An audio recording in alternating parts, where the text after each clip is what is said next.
Hello everyone, welcome to IAS point. And आज जैसा कि आप लोग स्लाइड में देख रहे हैं, यहाँ पे हम लोग जो अपना नेक्स्ट आयोग है इसके बारे में डिस्कस करेंगे। और इसमें जो हमारा नेक्स्ट है यहाँ पे है कि भाषाई अल्पसंख्यक वर्गों के लिए जो विशेष अधिकार की बात की गई है, यानी कि जो स्पेशल, ठीक है, इनके प्रोविज़न की बात की गई है कि किस तरीके से दी जाएगी।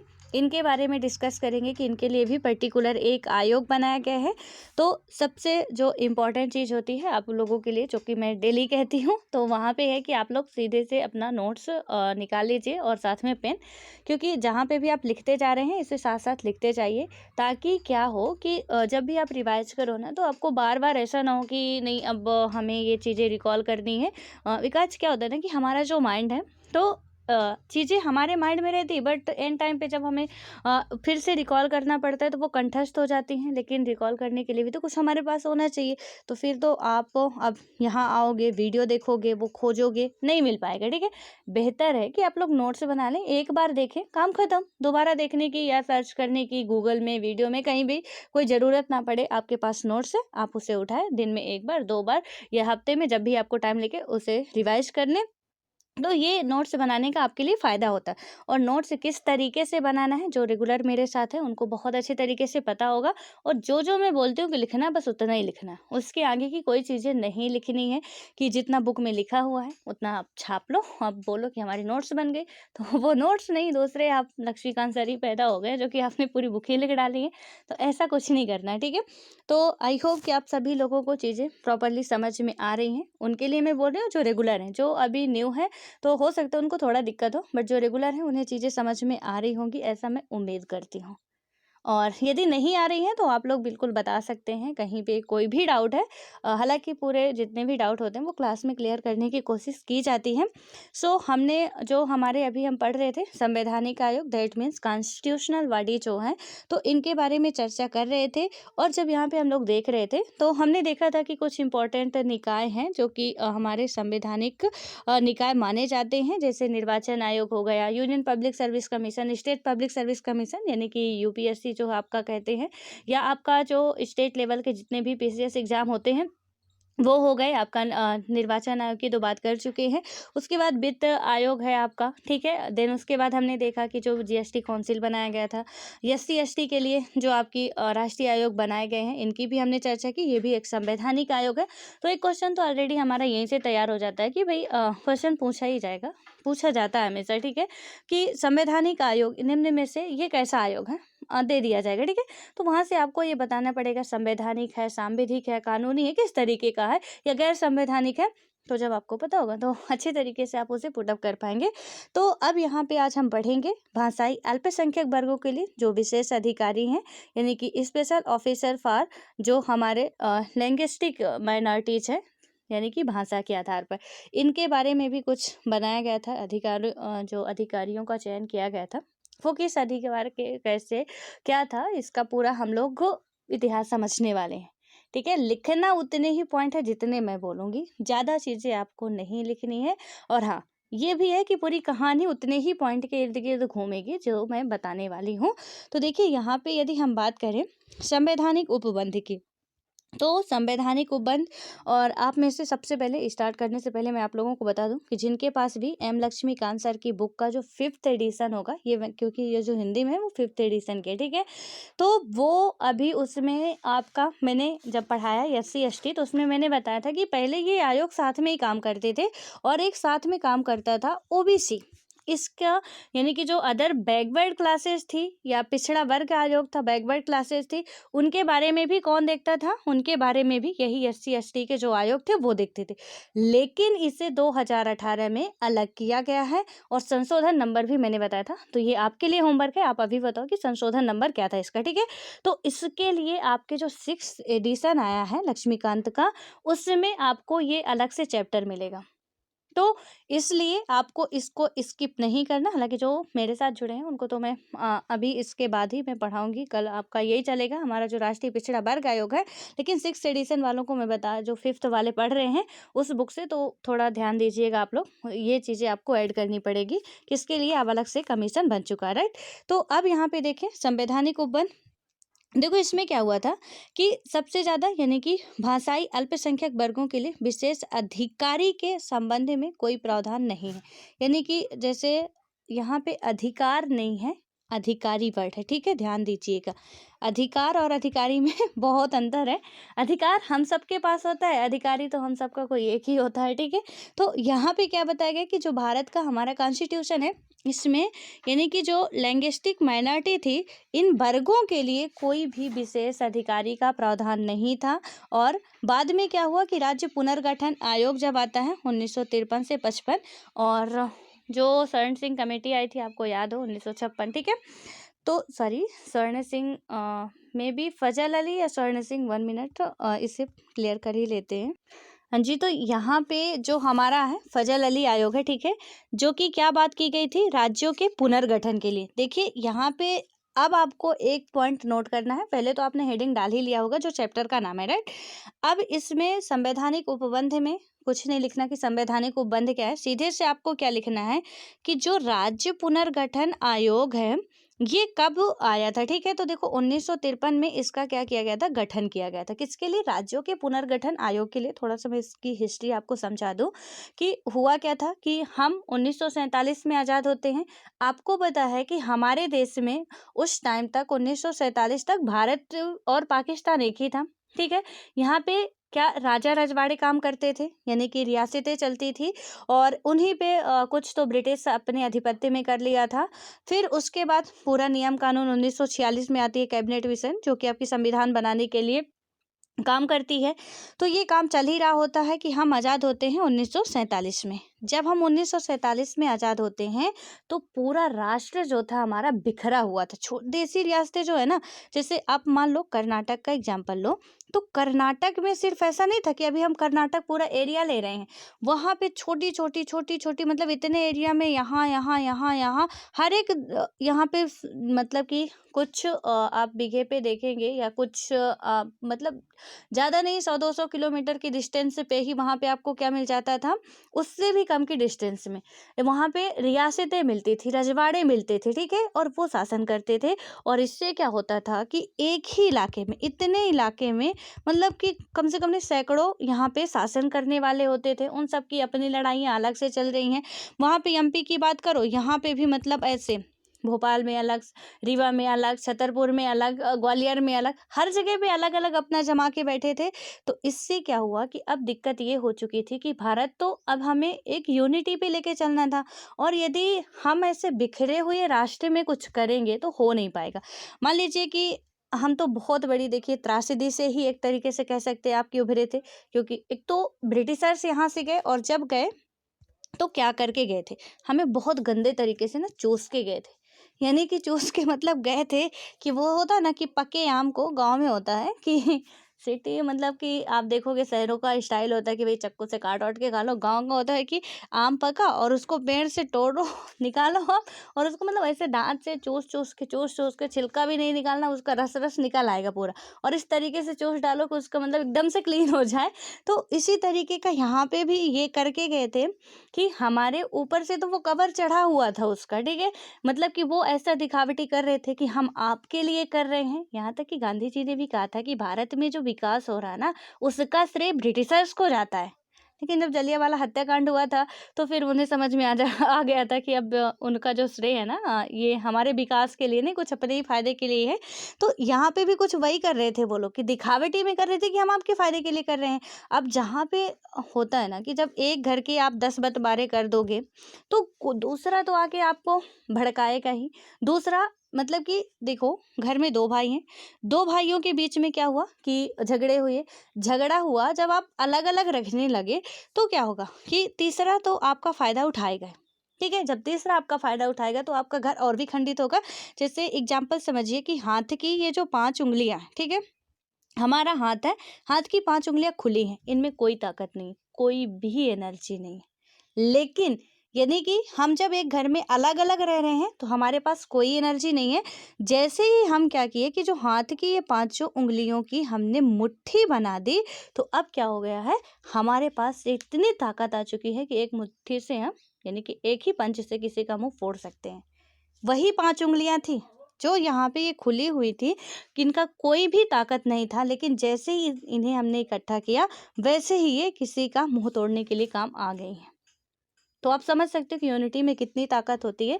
और यही जो हमारे राष्ट्रवादी लीडर्स थे उनको भी लग रहा था कि देश यदि हमारा बिखरा रहा तो ब्रिटिशर्स को तो किसी तरीके से हमने भगा दिया है, आने वाले टाइम में फिर यही समस्या हमें देखनी पड़ सकती है। और ऐसा अब आगे ना हो इसके लिए हमें क्या करना पड़ेगा, और यदि समस्या नहीं भी आती है तो ये आपस में ही लड़ते भिड़ते रहेंगे और मतलब अपने अपने अस्तित्व के लिए झगड़ा तो करेंगे ही। अभी देख ही रहे हो आप लोग कि यूक्रेन और रसिया का जो बवाल चल रहा वो किस लिए चल रहा, बस यही सारी रीजंस है। तो इनमें से यही बेटर है ना कि हम क्या करें कि इनको एक में लाएं।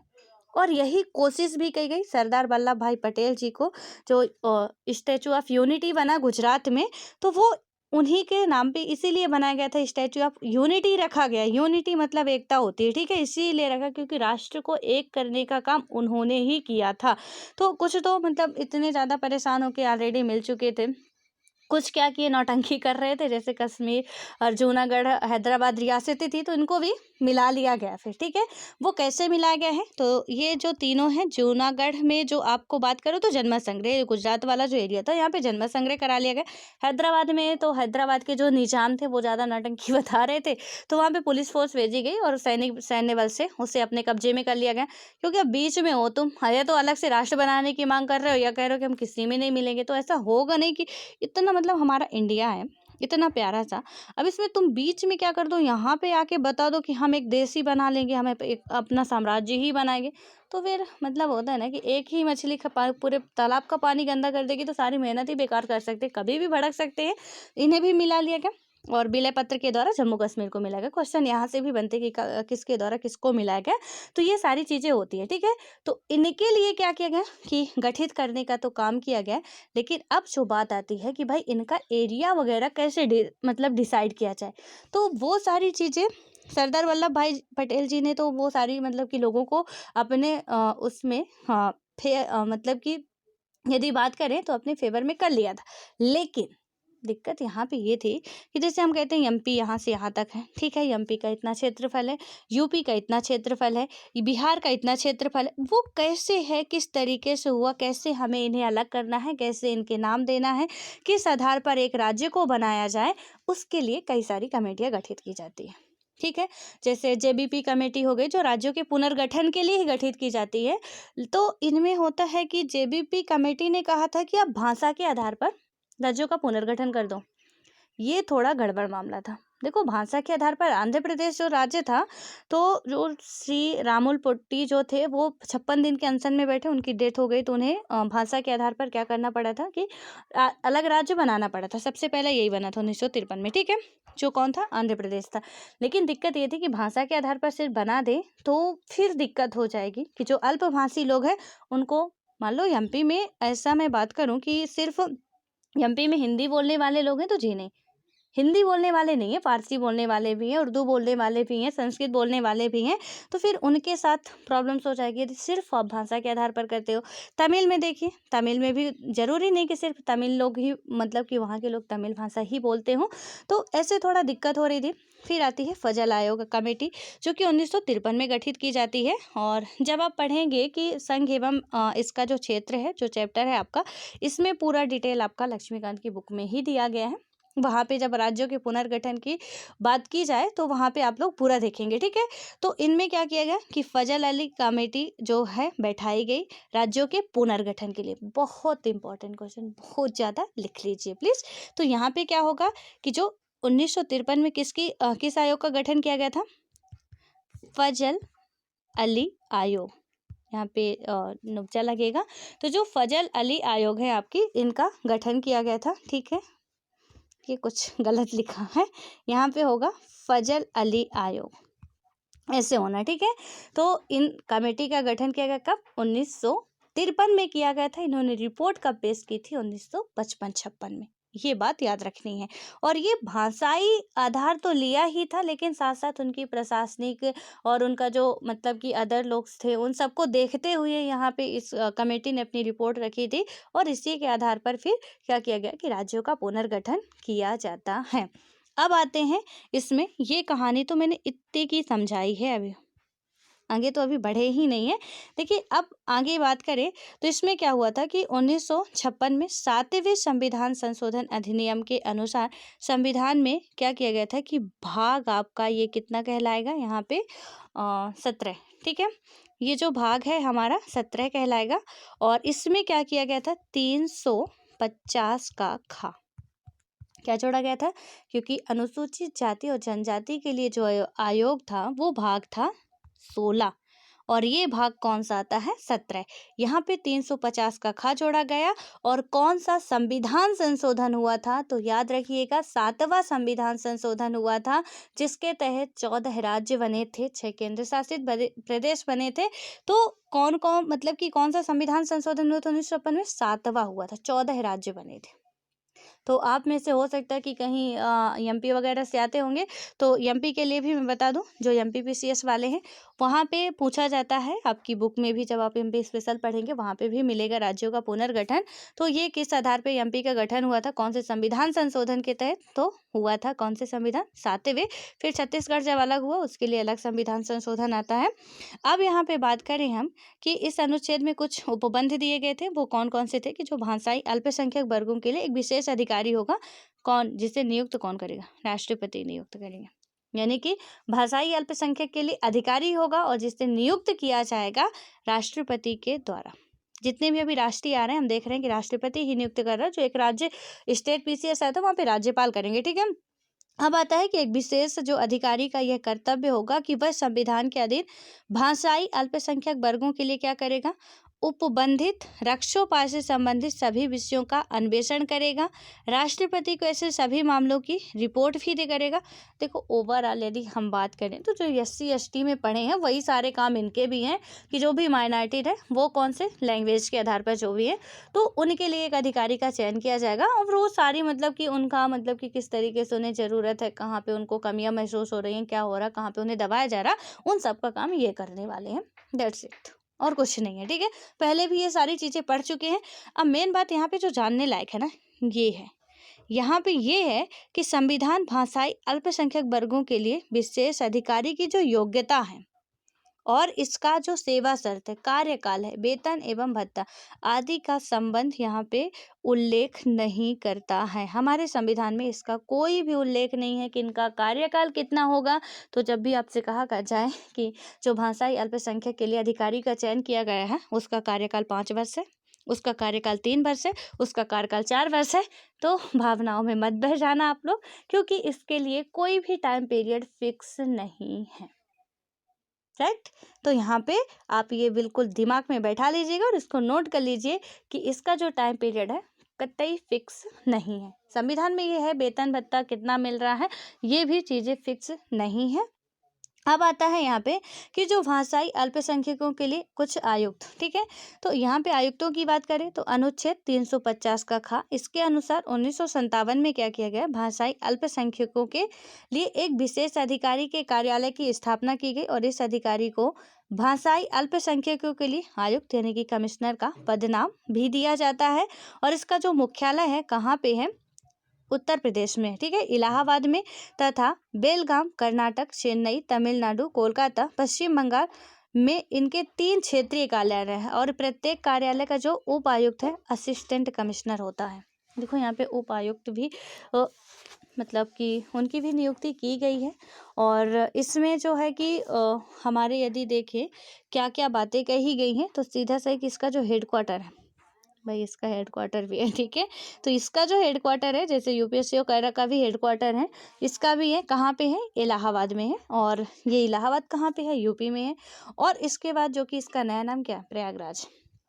और उसके बाद इसके कुछ क्षेत्रीय कार्यालय हैं जैसे कि आपका बेलगाम कहाँ पे, कर्नाटक में, चेन्नई कहाँ पे, तमिलनाडु, कोलकाता यानी कि वेस्ट बंगाल में इसके 3 क्षेत्रीय कार्यालय भी हैं, राइट। तो इनसे भी क्वेश्चन बन सकते हैं। तो ऐसा मतलब कि थोड़ा सा इसे नोट कर लीजिए। कैसे नोट करना है, सीधे से लिखना है हेडक्वार्टर, हेडक्वार्टर के आगे लिखना है इलाहाबाद, ठीक है, यूपी। और उसके बाद जो कुछ क्षेत्रीय न्यायालय हैं तो अन्य जो हेडक्वार्टर है या क्षेत्रीय न्यायालय हैं तो आपको लिख लेना है कोलकाता, बेलगाम और जो आपका है यहाँ पे चेन्नई। अब आते हैं यहाँ पे आगे देखें कि जो मुख्यालय में आयुक्त को उसके कार्यों में सहायता के लिए एक यानी कि उपायुक्त, एक सहायक आयुक्त होते हैं। तो ये एक सदस्यीय पद नहीं है, सबसे पहली बात, क्योंकि एक अध्यक्ष तो होगा, उसके लिए एक उपायुक्त होगा, एक सहायक आयुक्त होगा। तो यहाँ पे दो तो ऑलरेडी हो रहे हैं। और आयुक्त क्या करता है कि इन संदर्भ में राज्य सरकारों के साथ समन्वय स्थापित करता है। और यहाँ पे केंद्रीय स्तर पर क्या करेंगे कि आयुक्त अल्पसंख्यक मामलों के मंत्रालय के अधीन ये काम करेगा। तो कौन सी मिनिस्ट्री के अंदर काम करता है ये? तो ये कौन सी मिनिस्ट्री के अंदर काम करेगा? अल्पसंख्यक मामलों के लिए जो मंत्रालय है उस मिनिस्ट्री के अंतर्गत ये काम करेगा। राइट। तो ये मंत्रालय आपके लिए जरूरी है कि ये जो भाषाई अधिकारी हैं वो कहाँ पे काम करेंगे, किसके अंडर पे? तो अल्पसंख्यक मामलों का जो मंत्रालय है उसके अंडर पे। नोट करते जाइएगा, ठीक है। उसके बाद आता है यहाँ पे कि आयुक्त जो है अपने कार्यों का जो वार्षिक प्रतिवेदन है अल्पसंख्यक मामलों के मंत्रालय के माध्यम से राष्ट्रपति को प्रेषित करता है। इन्हीं के अंडर में काम करता है और इन्हीं के थ्रू ये क्या करेगा, राष्ट्रपति को अपनी रिपोर्ट देगा। अभी तक जितने हमने आयोग पढ़े हैं जो कि हमारे संवैधानिक है, वो सारे के सारे अपनी रिपोर्ट किसे दे रहे हैं? राष्ट्रपति महोदय को दे रहे हैं, ठीक है। अब क्या होगा, आयुक्त की भूमिका क्या होती है? जो यहाँ पे आयुक्त हैं, हेड है, उनकी भूमिका की बात की जाए तो जो आयुक्त भाषाई अल्पसंख्यकों की सुरक्षा के लिए संवैधानिक एवं राष्ट्रीय स्तर पर स्वीकृत योजनाओं को लागू नहीं होने से उपजी शिकायतों संबंधी उन सभी मामलों को हाथ में लेता है जो कि उसके संज्ञान के भाषाई अल्पसंख्यक व्यक्तियों, समूहों, संघों अथवा संगठनों द्वारा लाए जाते हैं और सरकारों तथा संघीय क्षेत्रीय प्रशासन, उच्चतम राजनीति, प्रशासनिक स्तर से संबंधित होते हैं। मतलब गवर्नमेंट ने कोई स्कीम लॉन्च की, लेकिन क्या हुआ, जिनके लिए लॉन्च की वहाँ तक जा नहीं पा रही है, उनसे जो भी मामला उठेगा उस मामले को ये कहाँ लेके आएंगे?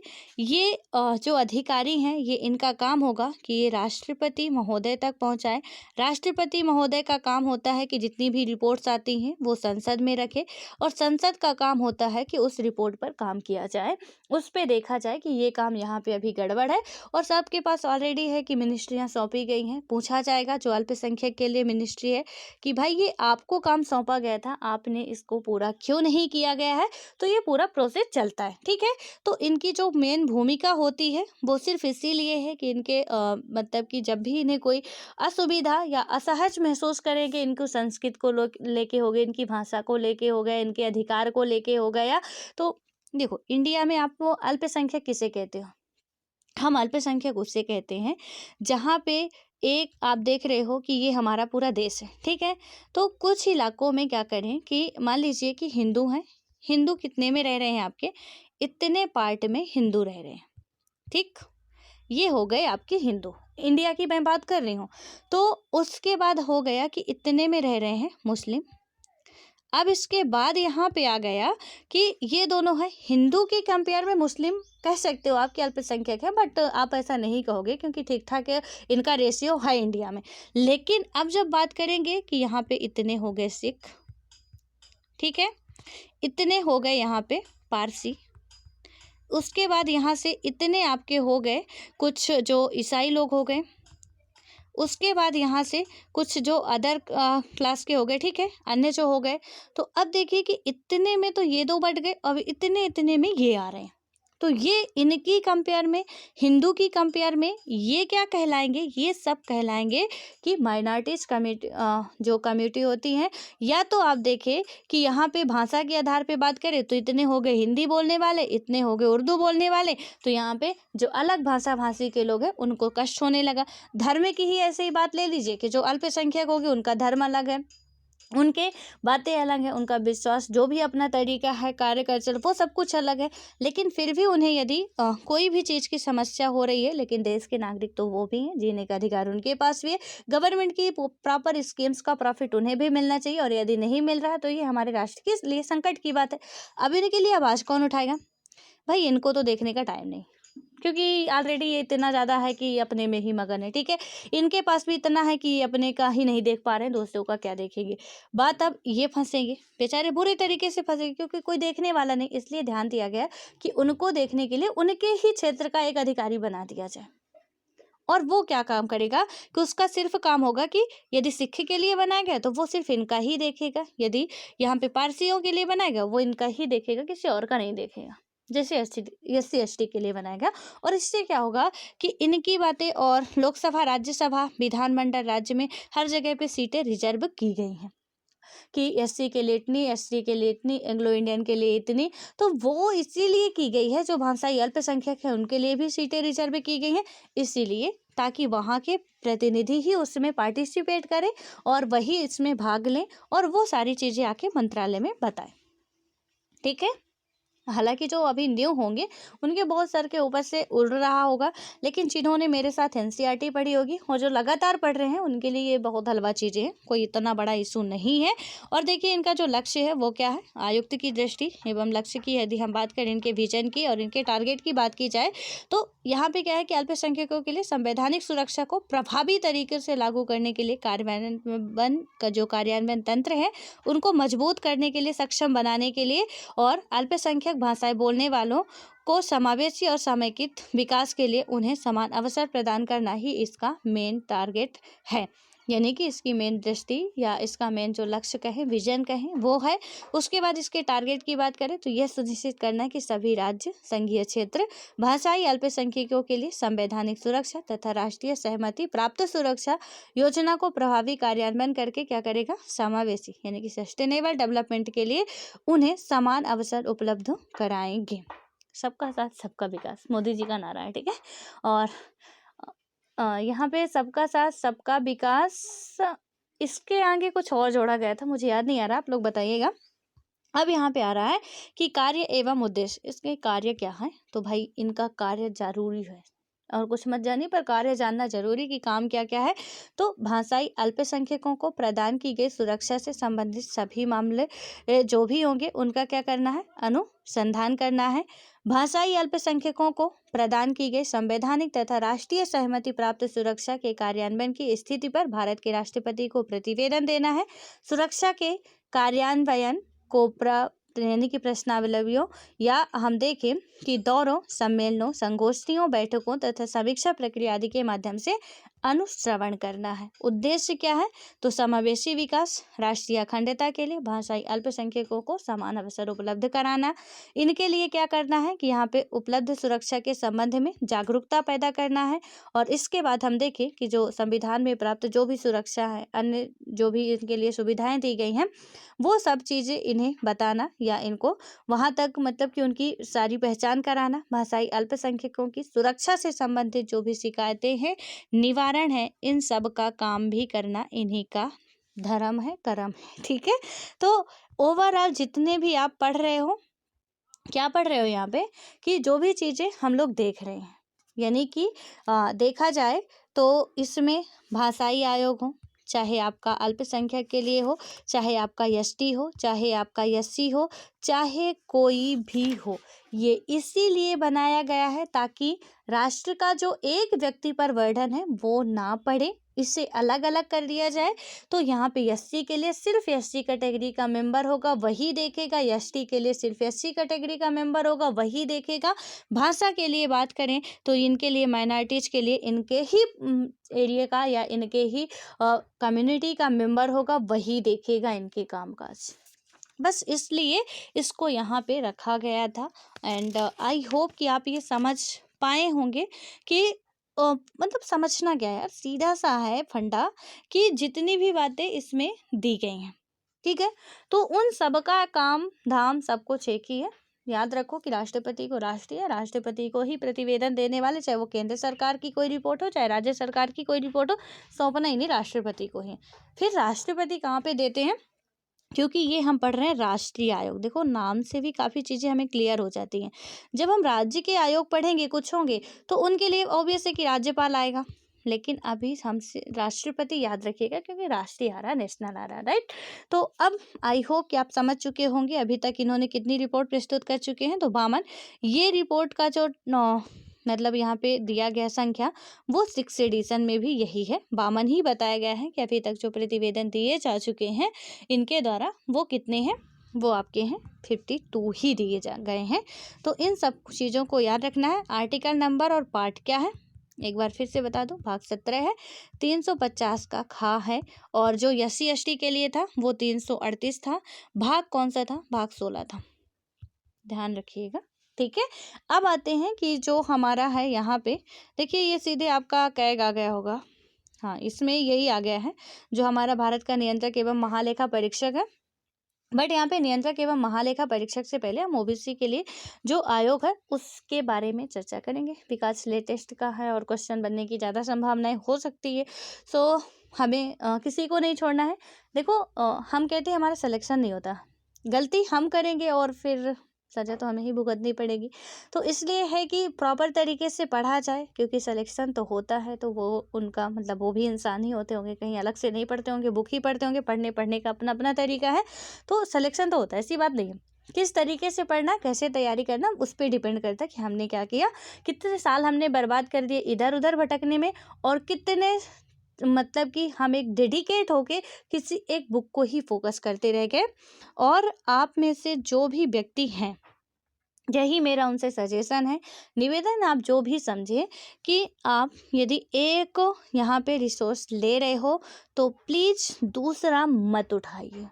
यदि आप लक्ष्मीकांत से पॉलिटिक कर रहे हो तो दूसरी कोई बुक आपको पढ़ने की ज़रूरत नहीं है। कोई कितना भी आके कहे आपको कि इस बुक में इतना अच्छा लिखा है, इस बुक में उतना अच्छा, लैंग्वेज का फ़र्क हो सकता है, लैंग्वेज का फ़र्क होगा, बाकी कुछ नहीं होगा। देखो, पढ़नी सारी चीज़ें, जीवन में एक ही फंडा होना चाहिए, हमें लेनी है नौकरी, बस। ठीक है ना, हमें एक अपना, हमें जो ड्रीम है उसे अचीव करना है। हमें कोई इसमें ये नहीं है कि मतलब बहुत सारा ज्ञान प्राप्त करना है या कहीं जाके हमें अपने अच्छे लंबे चौड़े स्पीच देना है। कोई आपकी ये ज्ञान वाली स्पीच कभी सुनता नहीं है, तो उसके लिए तो पढ़ो मत कि कोई सुनेगा। ठीक है, वो सबको बोरिंग लगता है, सब गूगल पे सर्च मार लेते हैं। इसलिए हमें जो मेन काम है कि हमें चाहिए अच्छी खासी नौकरी, अच्छी खासी जॉब, अच्छी खासी लाइफ सेटल हो जाए। और उसके लिए डिमांड क्या है? उसके लिए डिमांड है कि भाई हम अच्छे से पढ़ें। उसके लिए डिमांड ये नहीं है कि हम इस बुक को भी ले लें, हम उस बुक को भी पढ़ें, उस बुक को भी पढ़ें, फिर कहेंगे चलो हमारे तो काम आया नहीं। सिखा तो दिया कि बच्चों को बताएंगे भैया बेटा इससे यदि आप एक पढ़ रहे हो तो एक ही पढ़ना, दूसरी मत उठा लेना। तो बच्चों को बताने से बेहतर है कि आप पहले खुद पे कर लीजिए, फिर हम बच्चों को बताएंगे तो अच्छा भी लगेगा। तो उसके लिए मत प्लीज़ ट्राई करें। मैं बहुत से स्टूडेंटों को देखी, इसलिए मैं बोल रही हूँ कि जो भी UPSC वाले हैं, जो अभी तैयारी करने की सोच रहे हैं, जो या कि तैयारी के दौरान ही अभी आप लोगों में से बहुत से लोग भटक रहे हो, या तो स्टेट PCS वाले हैं, या आप तो मतलब कि UP police, UPSI, MP police, जितने भी मतलब कोई भी आप एग्ज़ाम की, रेलवे से लेके UPSC तक किसी भी एग्ज़ाम की तैयारी कर रहे हो, यदि आपने एक सोर्स उठा लिया है तो प्लीज़ प्लीज़ आप एक ही सोर्स फॉलो करें, दूसरा मत उठाएं। उससे इतने बार पढ़ें कि उससे बाहर भी कोई क्वेश्चन आएगा ना तो उसी के अंदर में होगा। हाँ, वो था, मेरे सर कहा करते थे कि जब भी कोई चीज़ पढ़ो ना, इस तरीके से पढ़ो कि फिर अब उसमें दोबारा कुछ ऐड करने लायक रह ना जाए। तो ऐसे ही जब कोई चीज़ पढ़ो आप उस तरीके से पढ़ो कि अब उसमें से कैसा भी क्वेश्चन आएगा, यदि ऐड करने लायक रह गया ना तो फिर मान लो कि आपने पढ़ा नहीं है। फिर हम कहते हैं कि हमने तैयारी की, अपने ज़िंदगी के इतने साल हमने इसमें दे दिया, हमारा कुछ नहीं हुआ, वो तो किस्मत वालों का होता है। आई नो कि किस्मत, थोड़ा बहुत लक फैक्टर काम करता है, थोड़ा बहुत, पर 99% जो काम करता है वो आपकी मेहनत काम करती है, हार्ड वर्क काम करता है एंड स्मार्ट वर्क काम करता है। देन उसके बाद फिर 1% किस्मत भी सोचती है कि भाई किसके साथ दगा कर रहे हैं, ये बंदा तो इस लायक है ही नहीं, तो वो भी आपका मतलब कि आपका साथ देने लग जाती है। इसलिए ये लक वक सब साइड वाली बातें मानती हूँ मैं भी, थोड़ा बहुत तो हो जाता है, बट अब इतना ज़्यादा नहीं कि, क्योंकि जो रियलिटी है, और आप में से भले ही ना बताएं बट मुझे एज ए स्टूडेंट यदि मैं भी बात करूँ ना तो कहीं ना कहीं अपने साथ भी वही कंडीशंस होते थे कि अरे यार ये क्या बता रहे, मतलब ऐसा क्या है, हम भी करके देखते हैं, मतलब वो तो बुद्धिमान थे नहीं, ना आता रहा होगा तो इसलिए बता रहे, हम अपने से ट्राई कर लेते और ट्राई करने में निकल गए 2 साल 4 साल। और फिर अब समझ में आ रहा है कि बच्चा ऐसा मत करना, वरना आप भी यही बताओगे किसी आगे को जाके। तो ज़िंदगी इतनी बड़ी नहीं है कि हम गलतियां कर करके सीखें। अच्छा है कि कोई दूसरों की गलती से हमें सीखने को मिल रहा है तो उसे मत दोहराइए। That's it. ठीक है, जो काम हम वही कर रहे हैं तो फिर उसे मत ही दोहराएं तो बेहतर होगा। खैर, आप लोग अब एडल्ट हो चुके हैं, बच्चे नहीं हैं और मेरी बातों को समझ रहे होंगे। अब मिलते हैं, हम अभी पढ़ेंगे यानी कि जो हमारा ओबीसी आयोग है उसके बाद ही हम कैग की बात करेंगे। इन सब को ही हम ख़त्म करेंगे। हमारा कर्तव्य है पढ़ाना, आपका धर्म है पढ़ना। नहीं पढ़ रहे हैं तो आपकी मर्जी, पढ़ रहे हैं तो अच्छी बात है। और देख लीजिए जो भी जैसा भी हो, खैर ऑल द बेस्ट। मिलते हैं फिर। बस पढ़ते रहिए, मन लगा के कहीं से भी पढ़िए, बस पढ़िए, ठीक है।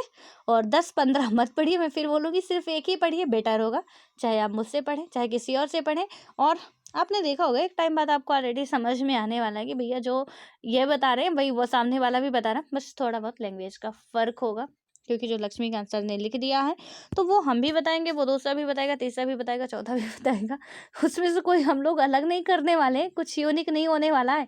क्योंकि जब वही बुक से आपको पढ़नी है तो कोई अब क्या ही बता देगा अलग से आके कि नहीं, संविधान का जो गठन था ना बेटा, वो संविधान लागू जो हुआ था 1950 में नहीं हुआ था। हम बता रहे हैं आपको कि 1951 में हुआ था। कि आप लोग मान लोगे? नहीं मानोगे ना। बता भी देंगे तो गलत हो जाएगा। तो बताएगा तो हम भी वही बताएंगे कि संविधान लागू हुआ था 1950 में। कोई दूसरे टीचर पढ़ा रहे वो भी यही बताएंगे कि बेटा संविधान लागू हुआ था 1950 में। कोई तीसरे होंगे वो भी बताएंगे। कोई बहुत बड़े, मतलब जिन्हें आप कहते हो बहुत फेमस टीचर, बहुत महान होंगे, वो भी यही बताएंगे कि बेटा संविधान जब लागू हुआ था वो सन था 1950 का। कुछ अलग नहीं बताने वाला है। ठीक है, सो यू कैन डिसाइड कि आपको क्या करना है।